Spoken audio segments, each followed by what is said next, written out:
Salam alaikum. Donc, on est arrivé à l'exercice 6-3. Donc, c'est un exercice d'application sur le théorème de Banach-Steinhaus.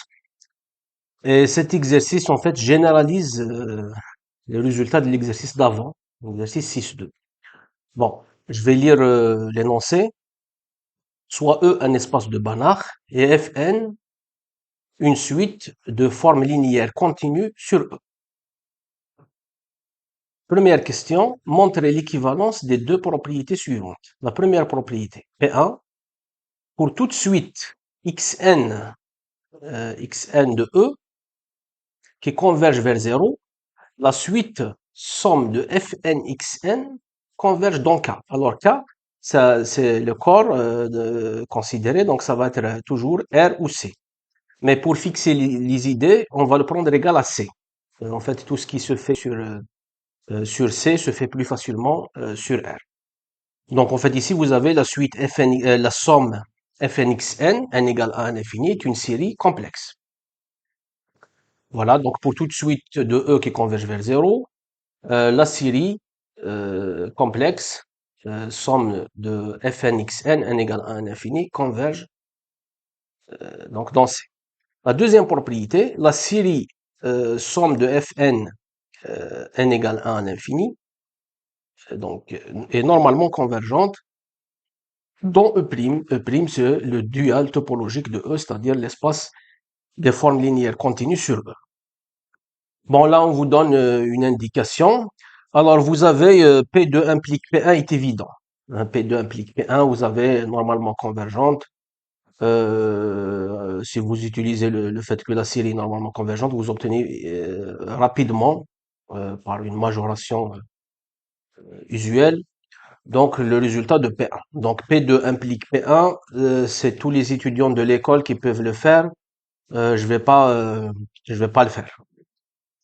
Et puis ça n'utilise pas le théorème de Banach-Steinhaus. Donc nous, ce qui nous intéresse, c'est l'utilisation du théorème de Banach-Steinhaus.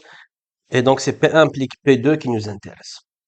Donc on vous donne donc l'indication, une indication. Vous considérez l'espace C0 de E. Donc c'est l'espace des suites de E qui convergent vers 0. Qui est muni usuellement de sa norme infinie. Alors la norme infinie de X, donc d'une suite, donc d'une suite de E qui converge vers 0, ça va être le sup des normes de tous ces termes. Le sup des normes de ces termes. Comme E est de Banach, alors ça implique que C0 de E est de Banach. Ça c'est important parce que pour utiliser le terme de Banach-Steinhaus, on a besoin que l'espace de départ soit de Banach. Et puis donc on applique le théorème de Banach-Steinhaus pour une suite appropriée, une suite bien choisie, FICA, de forme linéaire continue sur C0 de E. Donc en fait on vous a donné l'espace de départ qui va être C0 de E et l'espace d'arrivée ça va être le corps, donc c'est C. On va fixer les idées, on va considérer que c'est C. Voilà. Je rappelle le théorème de Banach-Steinhaus. Je l'ai rappelé déjà 2 fois. Bon, ça c'est la 3e fois. Bon, rapidement. Soit E et F deux espaces vectoriels normés avec E de Banach. Donc l'espace de départ doit être de Banach. FK, une suite d'applications linéaires continues de E dans F. Application linéaire continue. Alors, si FK est simplement borné sur E, donc ça veut dire borné en tout point, ça veut dire quel que soit x2 dans E, la suite fk de x, k parcours n est bornée. C'est ça simplement borné, c'est-à-dire borné en tout point. Si fk est simplement borné, alors fk est uniformément borné sur la boule unité de E centrée en l'origine. Ce qui est équivalent à dire que la suite des normes des fk, la suite des normes est bornée. Voilà donc le théorème de Banach-Steinhaus. Bon, ça c'est en fait le corollaire le plus utilisé du théorème de Banach-Steinhaus. Bon, alors on revient à l'exercice. Donc ça c'est la première question. Deuxième question, soit A un ensemble dense dans E, un ensemble dense dans E, ça veut dire donc l'adhérence de A est égale à E. Montrer que la propriété P1 de tout à l'heure est encore équivalente à la propriété P3 suivante. Qu'est-ce qu'elle dit P3? Pour toute suite Xn de A, hein, la différence c'est que c'est une suite de A, qui convergent vers 0, alors la suite somme de fn xn, n égale 1 jusqu'à l'infini, une suite donc complexe, converge. Donc on voit tout de suite que vous avez que l'implication, alors il y a une implication évidente, alors je vais voir quelle est l'implication évidente. Je pense que c'est P1 implique P3 qui est évident. Non. Bon, on va traîner un petit peu, mais bon. Alors, il y a une implication évidente. Évidemment, c'est P1 implique P3 qui est évident, hein. Donc, P1 implique P3 est évident. Et donc, on va démontrer uniquement P3 implique P1. D'accord? P1 implique P3 est évident. C'est évident parce que, bon, A, c'est inclus dans E. Donc, c'est clair que P1 implique P3 est clair. Bon, alors, donc le théorème de Banach-Steinhaus, je l'ai rappelé. On peut commencer donc à résoudre l'exercice. Donc, on commence par la première question. On a dit que P2 implique P1 est facile et ça n'utilise pas le théorème de Banach-Steinhaus. Donc, on va juste l'écrire. P2 implique P1. Ça, donc on va écrire facile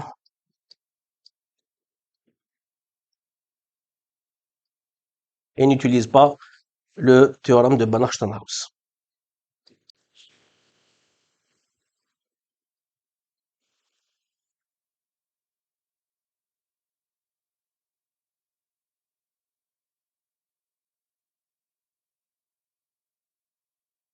Alors,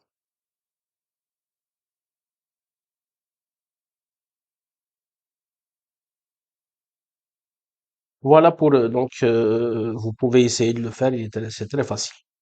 On va donc se concentrer sur P1 implique P2. C'est là donc on a besoin d'utiliser le théorème de Banach-Steinhaus. Donc on suppose que la propriété P1 est vraie. Donc P1 est vrai. P1. Et on va essayer de prouver.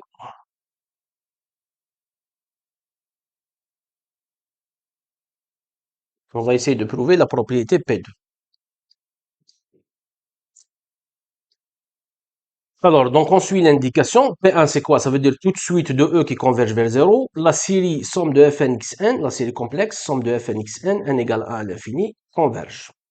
Et on va essayer de montrer que la série somme de fn, n égale 1 à l'infini, est normalement convergente dans E'. C'est-à-dire la série des normes, la série somme de normes de fn est convergente. Bon, donc on utilise le terme Banach-Steinhaus. On va considérer des applications linéaires continues. Donc, une suite d'applications linéaires continues pour tout k non n, on va considérer les applications suivantes. Alors, les applications, donc ça va être, peut-être on va changer de page. Alors, les applications, ça va être donc, on va les appeler phi k. Donc, C0 E muni de sa norme infinie. Voilà. Donc, on suit l'indication. Vers, bon, ici, je prends K, mais bon, ça va être C. On va fixer les idées, on va prendre directement C. À tout de suite, alors je rappelle que C0 de E, c'est les suites de E qui convergent vers 0. C'est l'espace vectoriel complexe des suites de E qui convergent vers 0. À tout de suite, et la norme infinie, c'est le max ou le sup. Donc, c'est la norme infinie de X. Ça va être le sup des normes de Xn. Donc, si je prends une suite Xn, la norme de cette suite-là, la norme infinie, ça va être le sup des normes de Xn. Donc, à X égale Xn, si les éléments de l'espace sont des suites. On va lui associer la somme finie de Fn Xn. Fn, c'est une forme linéaire continue sur n égale 1 jusqu'à k. Donc, je m'arrête à k. Donc, j'ai une somme finie. Donc, c'est bien défini. Voilà les applications qu'on considère. Bien sûr, C, c'est muni de sa norme usuelle qui est le module. Donc, on va montrer que ces applications-là vérifient les conditions d'application du théorème de Banach-Stallhaus. D'abord, la première condition, ça je vais pas le faire, c'est très simple, phi k est linéaire pour tout cas. Donc, il est clair, je vais juste l'écrire.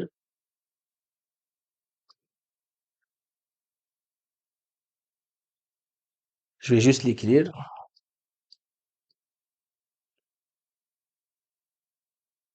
quel que soit k dans L. Voilà.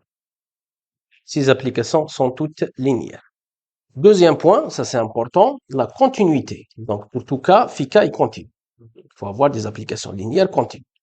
On va fixer, on va prendre k fixé, et on va montrer la continuité. Alors, tout le monde sait comment calculer, comment montrer la continuité d'une application linéaire. Il suffit de majorer donc la norme de phi k de x par une constante fois la norme de x. Donc, c'est ce qu'on doit voir. Donc, pour tout x donc qui va être une suite de notre espace. Donc, c'est 0 de E. Donc, c'est-à-dire c'est une suite de E qui converge vers 0. Qu'est-ce qu'on a?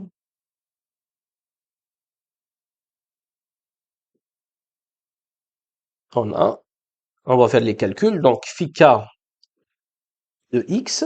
Je vais prendre la norme, mais la norme ici, on est dans C. La norme, c'est le module. On va prendre le module. Ça, donc, je calcule par définition de phi k de x. Donc, c'est la somme de fn de xn, n égale 1 à k. Et puis, tout ça, je vais prendre la norme. Ça, j'utilise maintenant l'inégalité triangulaire dans C. Là, c'est une suite, c'est une somme de nombres complexes. J'utilise l'inégalité triangulaire dans C. Donc, ça, c'est majoré par la somme. Faites la somme du module. La somme de fn, xn, un module, n égale 1 jusqu'à k. Ensuite, qu'est-ce qu'on a? Alors, maintenant, fn, c'est des formes linéaires continues. C'est des formes linéaires continues.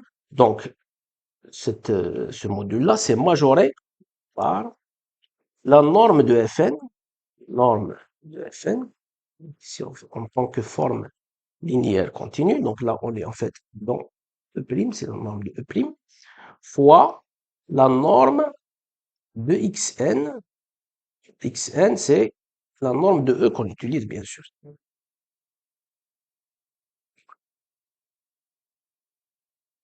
Donc, j'utilise ça. Donc, qu'est-ce qu'on obtient? On obtient que c'est majoré par la somme de n égale 1 jusqu'à k, alors de la norme donc de fn, dans E', fois la norme de xn. Lorsqu'on a plusieurs espaces, il vaut mieux de préciser l'espace. Quand on prend la norme, il vaut mieux de préciser l'espace. Donc ici, on est dans E. Maintenant, la norme de xn. La norme de xn, ça, n allant de 1 à k, je peux majorer ça par la norme infinie de x. Parce que la norme infinie de x, c'est le sup des normes de xn. Ça, en fait, c'est majoré par la norme infinie de x. Parce que la norme infinie de x, par définition, c'est le sup des normes de xn lorsque n parcourt n. Ça, c'est par définition de la norme infinie. Donc, en fait, tous ces nombres-là, tous ces nombres, euh, tous ces nombres réels positifs sont majorés par un seul nombre qui est donc la norme infinie de x. Donc, finalement, qu'est-ce qu'on obtient?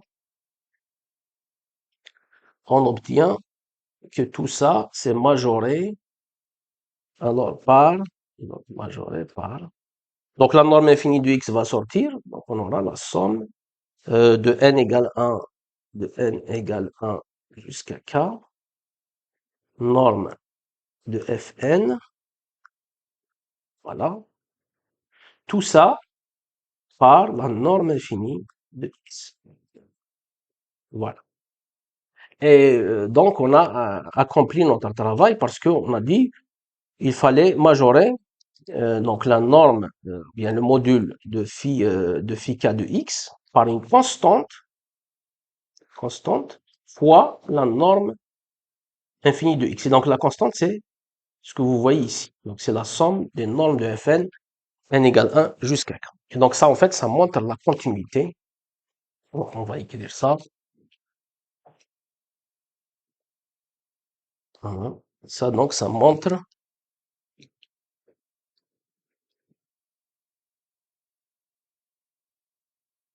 la continuité de phi k.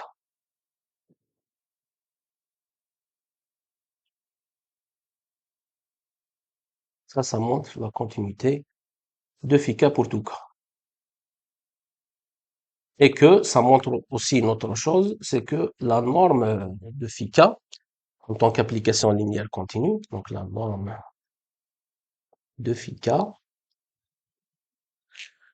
on est dans C0 de E prime, hein, donc phi k c'est une forme linéaire sur C0 de E, et majoré par la constante de tout à l'heure, on trouvait donc c'est somme des Fn, donc, on est dans E prime, n égale 1 jusqu'à k. Voilà. Et ça, donc, je vais appeler ça une formule 1. Voilà. Ça, c'est une. Voilà.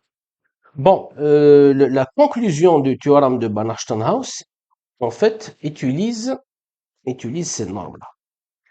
Parce que la conclusion, qu'est-ce qu'elle dit? Elle dit que si phi k, la suite phi k est simplement bornée, alors elle est uniformément bornée sur la boule unité de E centrée en l'origine, c'est-à-dire la suite de ces normes-là est bornée. Et donc, on a besoin en fait de calculer ces normes. On a besoin de calculer, donc de trouver les valeurs exactes de ces normes. Et donc, généralement, c'est l'étape la plus difficile de- du théorème de Banach-Steinhaus dans les exercices, c'est calculer précisément ces normes-là. Donc, on va le faire. Alors, on va donc calculer précisément les normes de phi k pour tout k. Alors, on va d'abord écrire ça.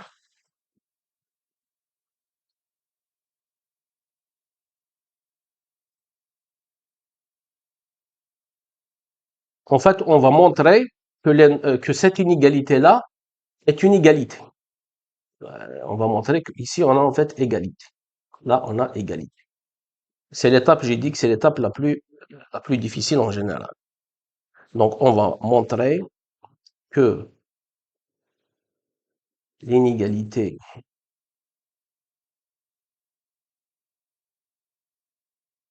une est en fait une égalité, c'est-à-dire elle est atteinte.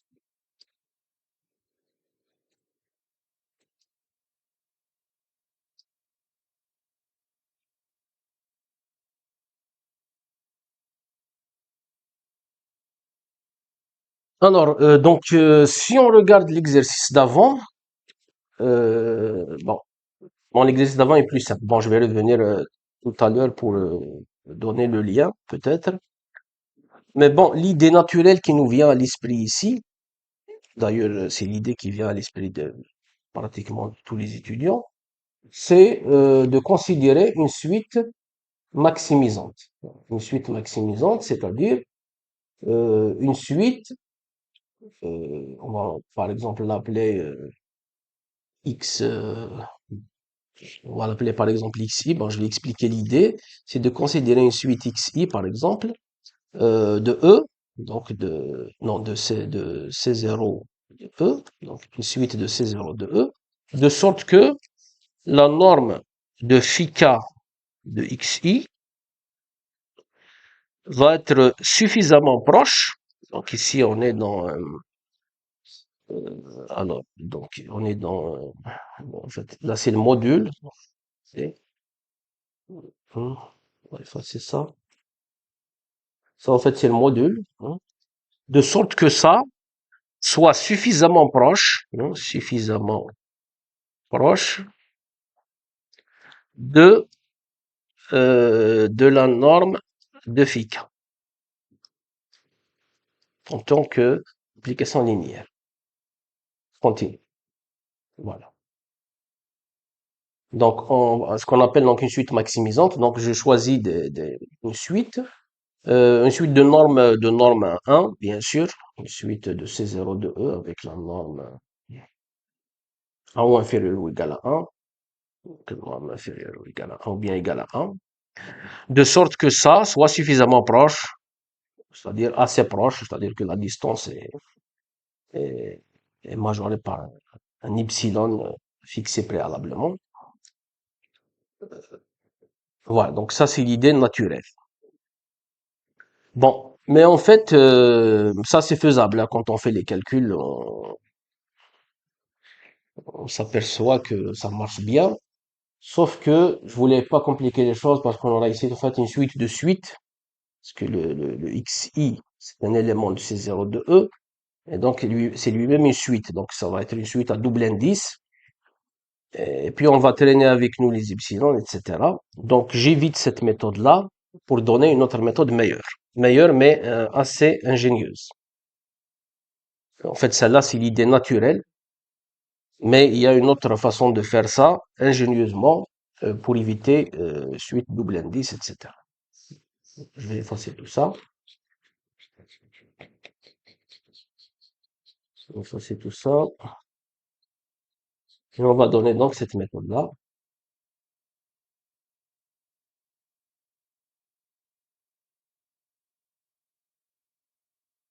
Bon, alors, donc ce qu'on va faire,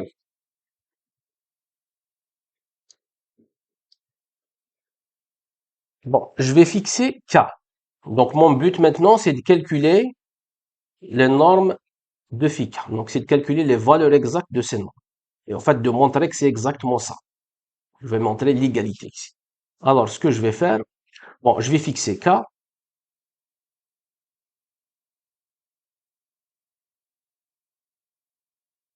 Et je vais prendre, bon, il faut suivre jusqu'au bout évidemment pour comprendre, x1, x2 jusqu'à xk dans E, bon, arbitraire.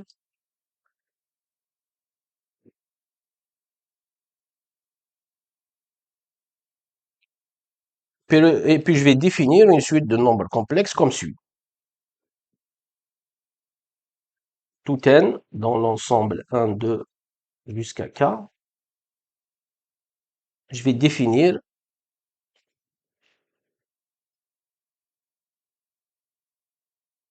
alors, je vais définir les scalaires, hein, donc les nombres complexes. Pour nous, on a fixé le corps à C. Alors, regardez comment je vais définir ces scalaires. Alors, on va peut-être changer de page. Alors, lambda n, ça va être égal, par définition, je prends le module de fn xn,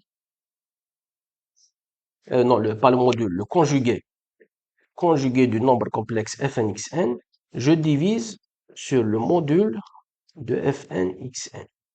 Si fn xn est non nul, bien sûr, pour pouvoir le diviser. Et dans le cas où c'est nul, je prends 1. Dans le cas où c'est nul. Voilà. Donc vous avez en fait les nombres complexes lambda 1, lambda 2 jusqu'à lambda k. Qu'est-ce qu'on constate? On constate que les modules de ces nombres complexes, c'est toujours 1. Donc d'abord, la première chose,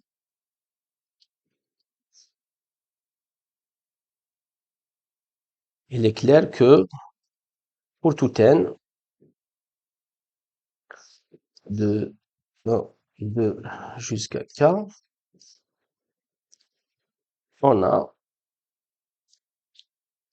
Donc lambda n, le module, c'est toujours 1. Et puis, qu'est-ce qu'on constate aussi? Regardez maintenant. Donc là maintenant, vous allez comprendre pourquoi on a choisi ces lambda n de cette façon.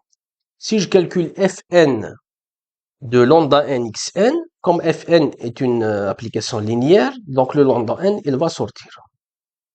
Et puis donc, ça va être lambda n fn de xn. Et là, donc, c'est d'après les cas.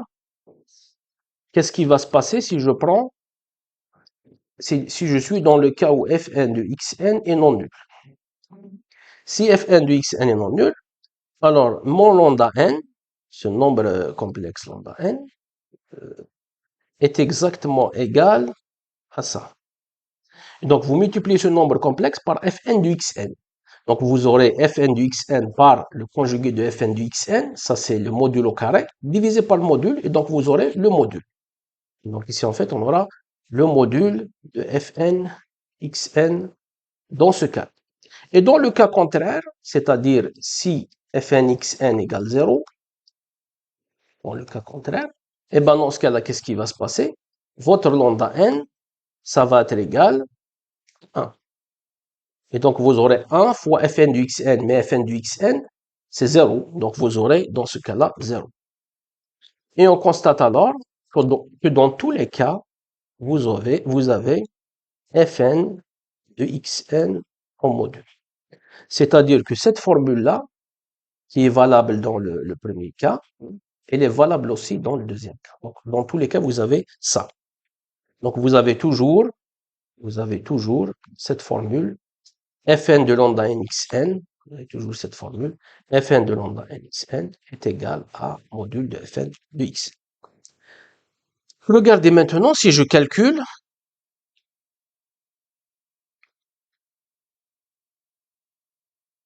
je calcule phi k, j'applique donc mon application phi k, je l'applique à cette suite. Donc lambda 1 x1, lambda 2 x2, etc. jusqu'à lambda k xk, et puis je complète par 0. 0 de E, etc. Bon, cette suite-là, je constate bien, puisqu'elle est nulle à partir d'un certain rang, donc c'est une suite de vecteurs de E qui convergent vers 0, c'est-à-dire elle est dans l'espace C0. Donc cette suite, elle est bien dans l'espace C0 de E parce que j'ai dit que c'est une suite de E qui est stationnaire en 0, donc ça converge vers 0. Donc elle est bien dans cet espace. Et par définition de phi k, ça, c'est la somme de fn lambda n xn, n égale 1 jusqu'à k. Mais tout à l'heure, on avait dit que fn de lambda n xn, ce nombre-là, on revient en arrière pour voir, voilà, il est là. Pour tout n entre 1 et k, ça c'est la même chose que le module de fn xn. Donc je le remplace, et donc j'obtiens que c'est égal à la somme des modules de fn xn. N égale 1 jusqu'à k. D'accord? Et ça, bien sûr, donc c'est un nombre réel positif. On va mettre 0, c'est fini. Donc, réel positif. Et donc, qu'est-ce qu'on vient d'obtenir?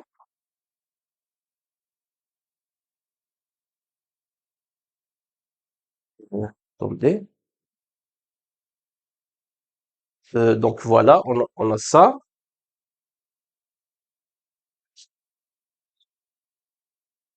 Donc maintenant, j'écris ça dans l'autre sens. Donc j'écris ça dans l'autre sens. J'inverse le sens de cette égalité. Donc je démarre de là. Donc j'écris que ça, c'est égal à ça. D'accord? Donc somme module de fn xn, n égale 1 jusqu'à k. D'accord? On vient d'obtenir que c'est égal, bon, puisque c'est un nombre réel positif, puisque c'est un nombre réel positif, donc c'est égal aussi à la valeur absolue, bien au module de ce nombre complexe. C'est égal à ce nombre complexe, mais c'est égal aussi à son module, parce que c'est un nombre réel positif. Donc c'est égal aussi à module de phi k, parce qu'un nombre réel positif est égal à son module. Donc phi k de lambda 1 x1, lambda 2 x2, jusqu'à lambda k xk, et puis on complète par des zéros. Voilà. Voilà où est-ce qu'on est arrivé.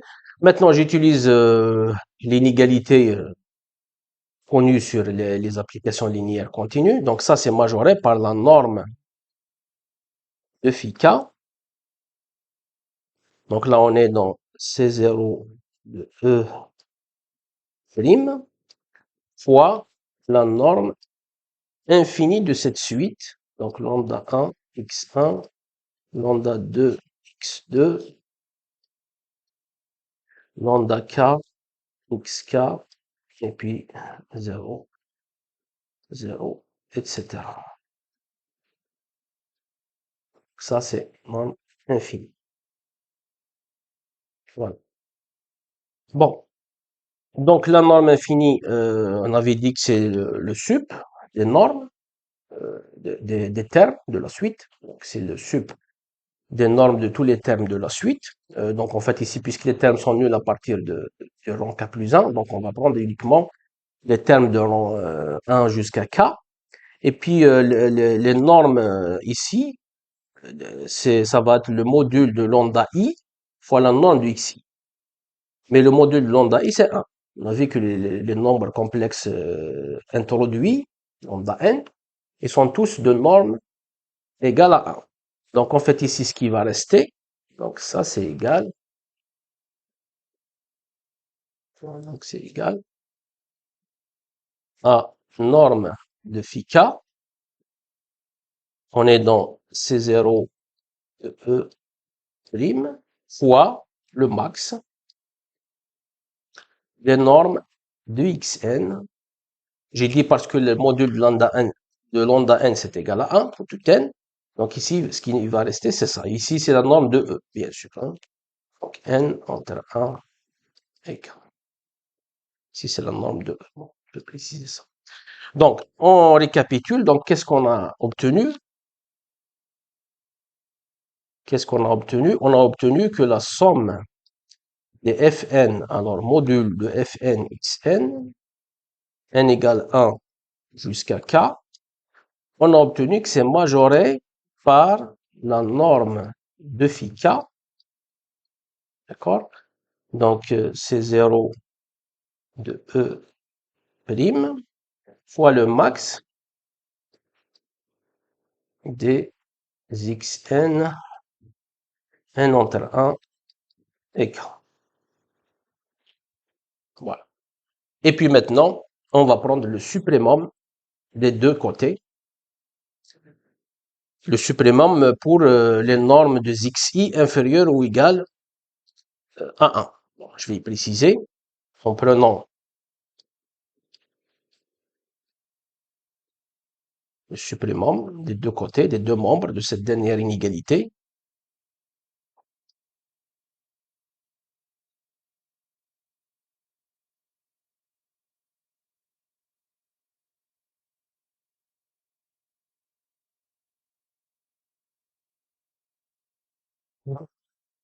De cette dernière inégalité.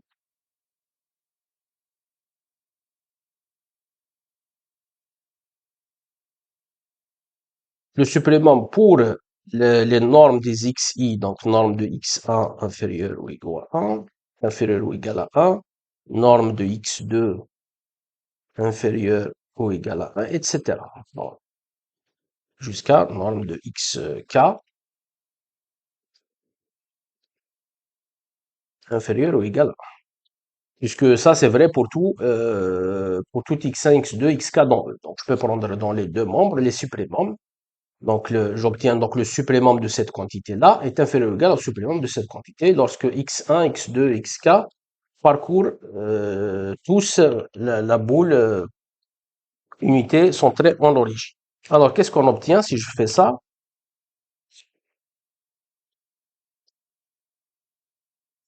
Bon, qu'est-ce qui va se passer en fait? Les x1, x2, xk sont indépendants. Donc ici, le sup, donc il va rentrer ici. Donc vous allez avoir ici la somme des sup. La somme des sup avec la norme du xn est inférieure ou égale à 1.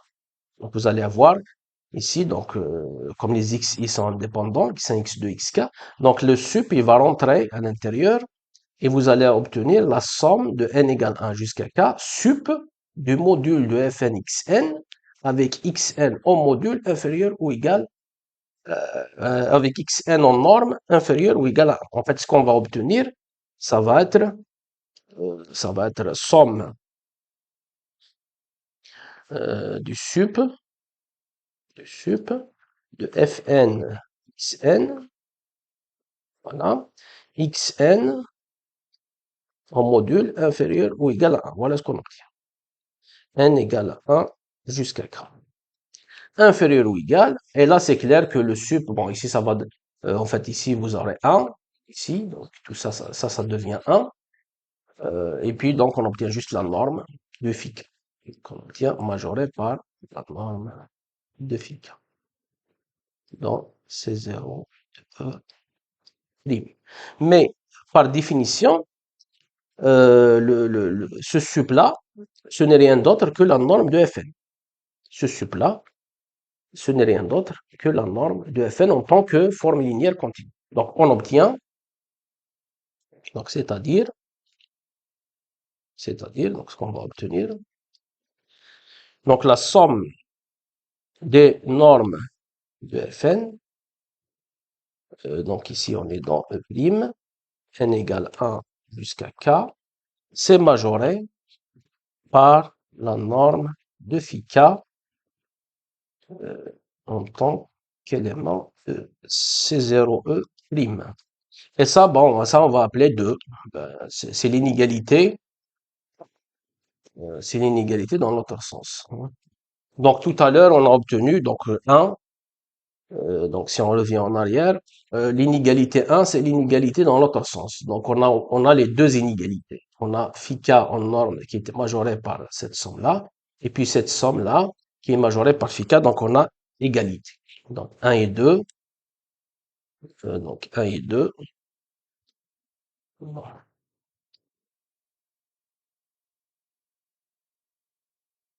1 et 2 concluent à l'égalité, c'est-à-dire vous avez norme de phi k, c'est égal à la somme des normes de Fn.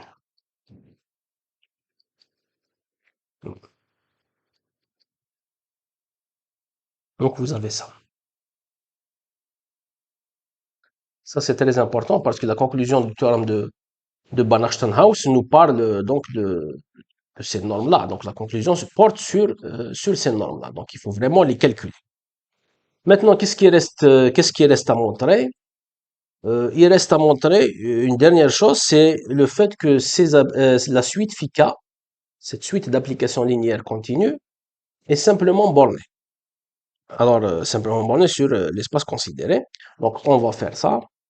Donc, le point qui reste pour pouvoir appliquer Banach-Steinhaus, non, le point qui reste,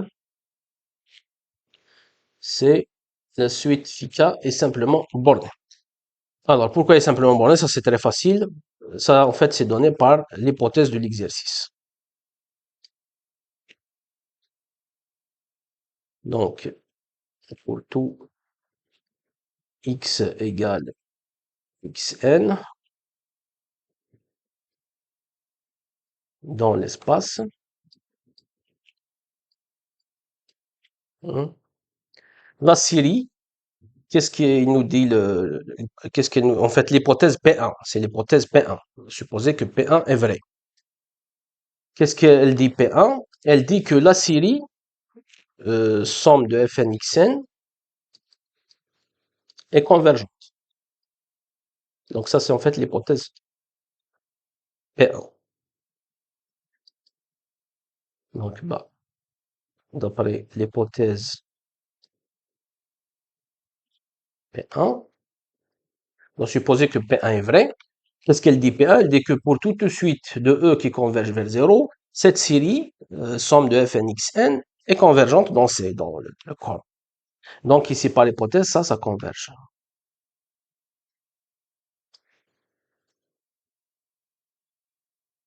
Mais qu'est-ce que ça veut dire une série converge? Ça veut dire que sa suite des sommes partielles est convergente. Donc sa suite des sommes partielles,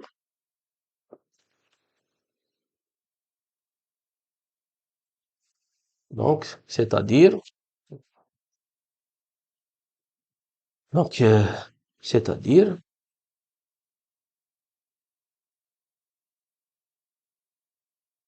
la suite, sa suite des sommes partielles, donc la suite somme de Fn xn, cette suite-là, n égale 1 jusqu'à k, k dans n, c'est une suite de nombres complexes, qui n'est rien d'autre par définition de phi, ça ce n'est rien d'autre que phi k de x, c'est-à-dire la suite phi k de x. Cette suite-là est donc convergente.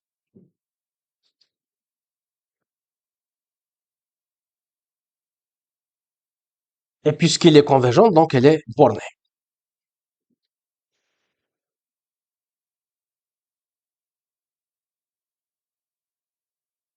Et c'est ça exactement la définition de simplement borné. Ça veut dire pour tout x fixé, la suite phi k de x, k dans n, est bornée.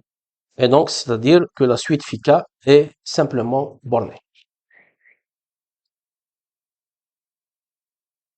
Donc, cette suite-là, d'application linéaire continue,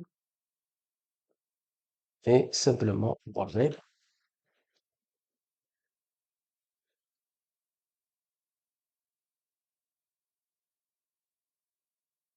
Voilà. Et on a ainsi vérifié toutes les hypothèses du théorème de Banach-Steinhaus. Donc, toutes les hypothèses sont vérifiées. Peut-être il faut rappeler que l'espace C0 de E est de Banach, je l'ai dit normalement avant, parce que E est de Banach. Donc E est de Banach implique C0 de E est de Banach. Donc toutes les hypothèses sont vérifiées.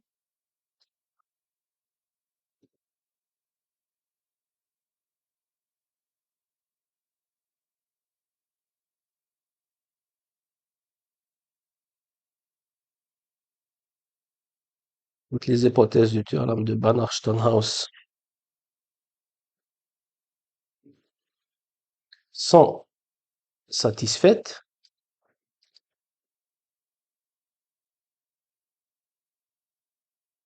Et cette application-là, qu'est-ce qu'elle nous donne? Donc on déduit donc par application de ce théorème-là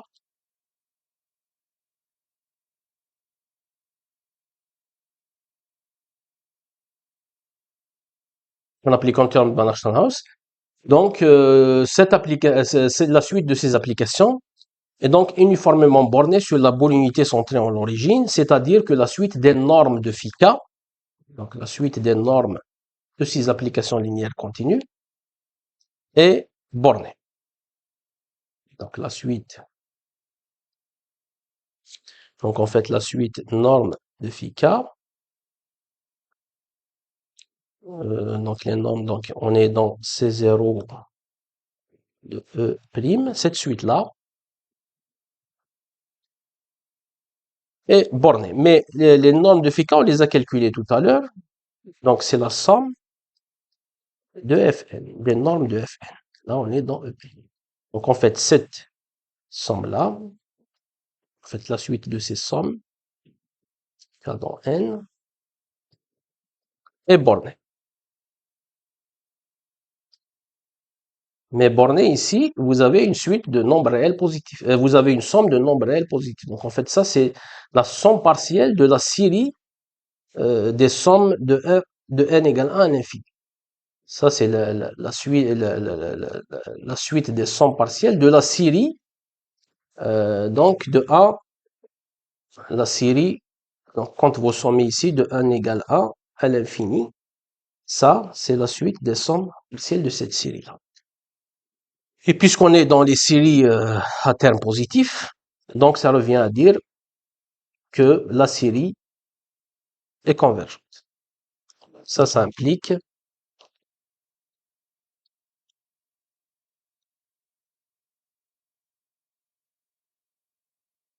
donc ça implique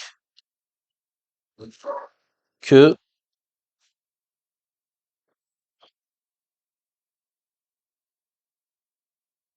la série, donc la série, alors, de 1, donc la somme de 1 égale 1 à l'infini, donc somme, il est dans prime, 1 égale 1 à l'infini, est convergente.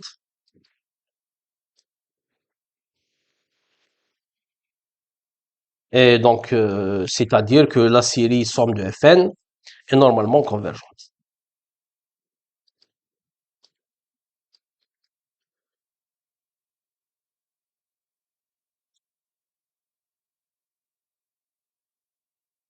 Donc, somme de Fn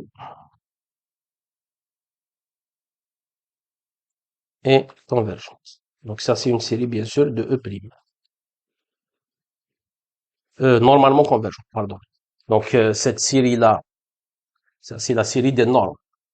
Voilà. Donc, ça, c'est la série des normes. La série des normes est convergente, c'est par définition même, ça veut dire que cette série-là est normalement convergente. Et c'est ce qu'il fallait démontrer.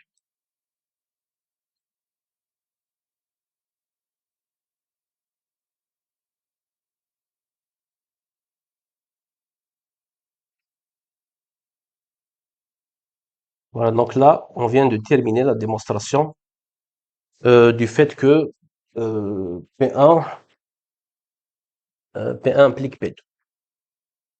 Voilà. J'ai pensé, en fait, j'ai pas envisagé de faire une vidéo très lourde, mais là, bon, je pense que je vais m'arrêter là et on continue. Donc, on va reprendre la prochaine fois pour la deuxième question. Donc, je vais m'arrêter là. À la prochaine.